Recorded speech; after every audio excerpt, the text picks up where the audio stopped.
ناظرین، بریک سے پہلے بات ہو رہی تھی میں سارہ کے ساتھ ڈپریشن کے متعلق. آئیے بات چیت کا سلسلہ آگے بڑھائیں. میں سارہ، ڈپریشن کے حوالے سے کیا آپ کو عوام کو کوئی پیغام دینا چاہیں گی؟ سمپلی ڈپریشن پریونٹیو ہے، اور کوئی بھی میڈیکل النس جو ہے وہ پریونٹیو ہوتی ہے، just as any doctor would tell you. تو اٹس سمپلی کہ اپنا خیال رکھیے. You should know that you are important, most importantly.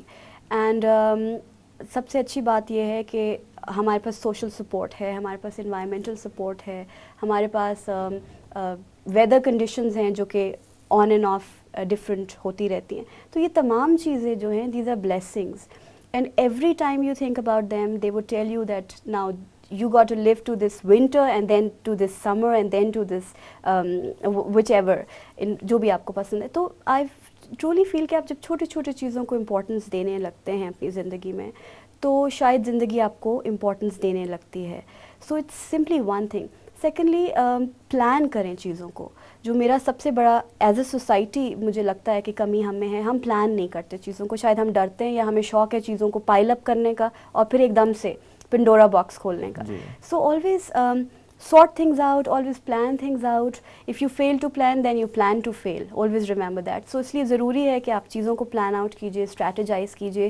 زندگی میں کیا کرنا ہے، کیا بننا ہے.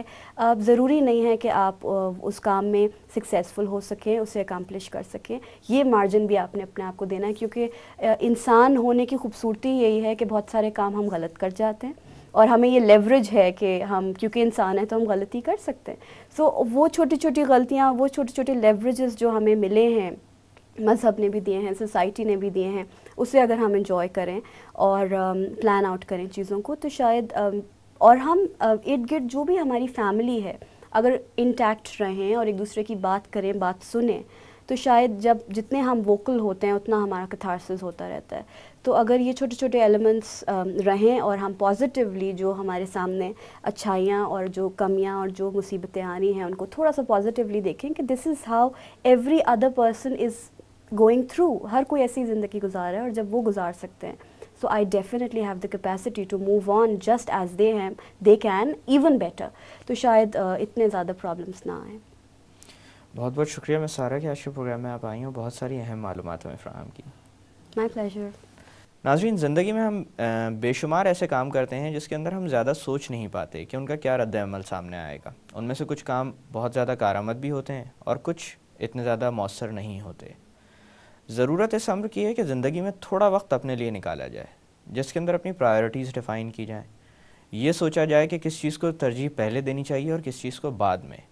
اور اسی طرح کے معاملات کا خیال اس وقت بھی رکھا جائے جب بات آتی ہے دوسروں سے تعلقات کی، جس میں ہم اکثر و بیشتر لاپرواہی کا مظاہرہ کرتے ہیں.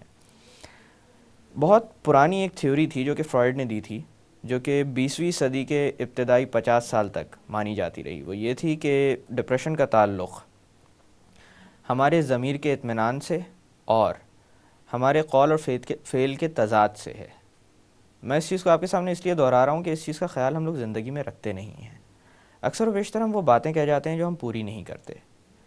آبویسلی ہمارے اندر اس کی وجہ سے خلا پیدا ہوتا ہے اور یہ چیزیں اندر بھرتی رہتی ہیں. ضرورت اس امر کی ہوتی ہے کہ آپ کوئی ایسا شخص اپنی زندگی میں رکھیں جس سے آپ اپنے دل کی بھڑاس نکال سکیں. لیکن یہاں پر بھی معاملہ اکثر و بیشتر یہاں پر جا کر ختم ہوتا ہے کہ ہم اعتبار نہیں کر پاتے، جیسے کہ میں نے پروگرام کی ابتدا میں کہا تھا.